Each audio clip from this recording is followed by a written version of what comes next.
السلام عليكم ورحمة الله وبركاته.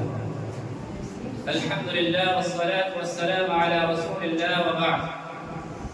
সম্মানিত দর্শক শ্রোতা, আমি আপনাদের সম্মুখে আজকে খুবই গুরুত্বপূর্ণ একটি বিষয় উপস্থাপন করতে চলেছি। বিষয়টি হলো নিয়তের শুদ্ধিকরণ অপরিহার্য। সম্মানিত দর্শক শ্রোতা, নিয়ত এমন একটি বিষয় যেটি আন্তরিক বিষয়। মুমিনের জন্য যে সমস্ত বিষয়গুলি শুদ্ধিকরণের প্রয়োজন রয়েছে তার মধ্যে অন্যতম হলো নিয়ত। কেননা নিয়ত এমন একটি আন্তরিক বিষয় যেটার উপরে প্রত্যেকটি আমল নির্ভরশীল। নিয়ত যদি শুদ্ধ না থাকে তাহলে কোনো আমল আল্লাহ রাব্বুল আলামিনের দরবারে গ্রহণযোগ্য হয় না, কবুল হয় না।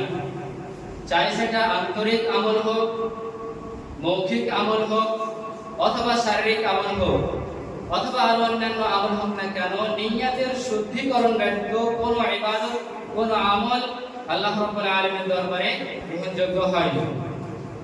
রাসূল সাল্লাল্লাহু আলাইহি ওয়াসাল্লাম হাদিসের মধ্যে বলেছেন, ইন্নামাল আমালু বিন্নিয়াত। প্রত্যেকটি আমল নিয়তের উপরে নির্ভরশীল। সহিহ বুখারী হাদিস নম্বর 8।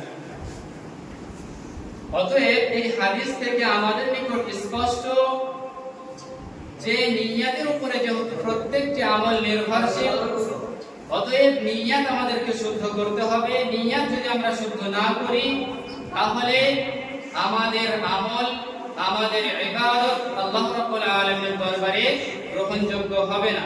অতএব নিয়তের শুদ্ধিকরণ আমাদের জন্য অপরিহার্য, বাধ্যতামূলক। নিয়তের শুদ্ধিকরণের জন্য একটি শর্ত রয়েছে, আর সেটি হলো ইখলাস। ইখলাস কি জিনিস? ইখলাস হলো একনিষ্ঠভাবে খালিস অন্তরে আল্লাহ রাব্বুল আলামিনের জন্য, আল্লাহ রাব্বুল আলামিনকে খুশি করার জন্য, আল্লাহ রাব্বুল আলামিনকে সন্তুষ্ট করার জন্য, আল্লাহ রাব্বুল আলামিনের নৈকট্য অর্জন করার জন্য কোনো আমল করা, কোনো ইবাদত করা, এটাকে বলা হয় ইখলাস। আর প্রত্যেকটি ইবাদতের ক্ষেত্রে, প্রত্যেকটি আমলের ক্ষেত্রে এই ইখলাস বাধ্যতামূলক। আল্লাহ রাব্বুল আলামিন এটার নির্দেশ সকলকে দিয়েছেন। আল্লাহ রাব্বুল আলামিন সূরাতুল বাইয়িনাত 5 নম্বর আয়াতের মধ্যে বলেছেন, ওয়া মা উমিরু ইল্লা লিয়াবুদুল্লাহ মুখলিসিনা লাহুদ্দিন। তাদেরকে নির্দেশ দেওয়া হয়েছে তারা যেন ইখলাসের সাথে খালিস অন্তরে আল্লাহ রাব্বুল আলামিনের ইবাদত করে। তাহলে এই আয়াত থেকে আমাদের নিকট স্পষ্ট যে প্রত্যেকটি আমলের ক্ষেত্রে, প্রত্যেকটি ইবাদতের ক্ষেত্রে ইখলাস বাধ্যতামূলক। সঠিক নিয়ত শুদ্ধ রাখা এটা বাধ্যতামূলক। আমরা যদি নিয়ত শুদ্ধ না রাখি, ইবাদতের মধ্যে, আমলের মধ্যে আমাদের যদি ইখলাস না থাকে, আল্লাহ রাব্বুল আলামিনের সন্তুষ্টি অর্জন করানোর উদ্দেশ্য যদি না থাকে, তাহলে কোনো আমল আল্লাহ রাব্বুল আলামিনের দরবারে গ্রহণযোগ্য হবে না। বরং নিয়তের ভিত্তিতে তার বদলা তাকে দেওয়া হবে। এটা আমার কথা নয়, রাসূল সাল্লাল্লাহু আলাইহি ওয়াসাল্লাম হাদিসের মধ্যে বলেছেন। আমি যে হাদিসটি বলেছি তার পরের অংশে, ওয়া ইন্নামা লিকুল্লি ইমরিইন মা নাওয়া। প্রত্যেকটি ব্যক্তির জন্য সেটাই রয়েছে যেটা সে নিয়ত করেছে। তাহলে এই হাদিস থেকে, এই হাদিসের টুকরো থেকে স্পষ্ট হয়ে গেল যে ব্যক্তি যেটা নিয়ত করবে, যে নিয়ত রাখবে, সেই নিয়তের ভিত্তিতে সে গুনাহগার হবে অথবা সে পুণ্যবান হবে, নেককার হবে। নিয়তের ভিত্তিতে কারো আমল গ্রহণযোগ্য হবে, নিয়তের ভিত্তিতে কারো আমল গ্রহণযোগ্য হবে না। কিভাবে? একটি উদাহরণ দিয়ে বোঝাই।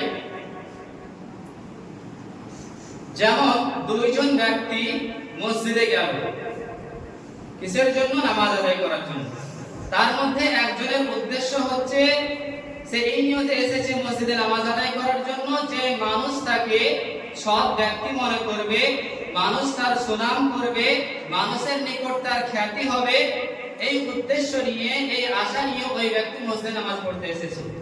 আর একজন ব্যক্তি এসেছে মসজিদে নামাজ পড়ার জন্য আল্লাহ রাব্বুল আলামিনকে সন্তুষ্ট করব এই আশায়, আল্লাহ রাব্বুল আলামিনের বিধান পালন করব এই আশায়, আল্লাহ রাব্বুল আলামিনের নৈকট্য অর্জন করব এই আশায়। তো দুইজন ব্যক্তির বাহ্যিক দৃষ্টিতে প্রকাশ্যভাবে তাদের আমল কিন্তু একই, দুইজনে কিন্তু মসজিদে এসেছে নামাজ আদায় করার জন্য, কিন্তু নিয়তের ভিত্তিতে নিয়তের পার্থক্য হওয়ার কারণে একজন ব্যক্তি গুনাহগার আর একজন ব্যক্তি পুণ্যবান। একজনের আমল আল্লাহ রাব্বুল আলামিন কবুল করবেন আর আরেকজনের আমল আল্লাহ রাব্বুল আলামিন কবুল করবেন না। তো এই দুইজনের মধ্যে কার আমল গ্রহণযোগ্য হবে, কে গুনাহগার এবং কে পুণ্যবান?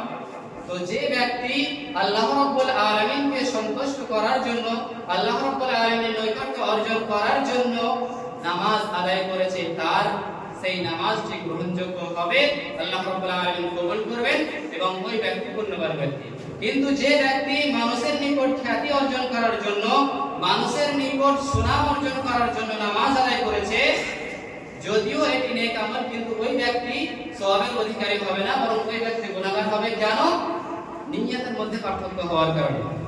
বাহ্যিক দৃষ্টিতে প্রকাশ্যভাবে দুজনের আমল কিন্তু একই, দুইজনে নামাজ পড়ছে, কিন্তু নিয়তের ভিন্নতার কারণে, নিয়ত একজনের শুদ্ধ একজনের শুদ্ধ না হওয়ার কারণে একজনের আমলটি কবুল হচ্ছে আর একজনের আমলটি কবুল হচ্ছে না।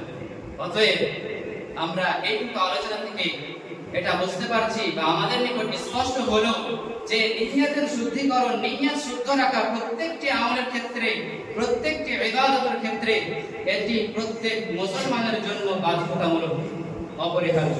আল্লাহ রাব্বুল আলামিন আমাদের সকলকে যেন যে কোনো ইবাদত আমরা যখন করব সেটি খালিস অন্তরে নিয়ত শুদ্ধ রেখে করার তৌফিক দান করেন। আল্লাহু আমিন। আসসালামু আলাইকুম ওয়া রাহমাতুল্লাহ।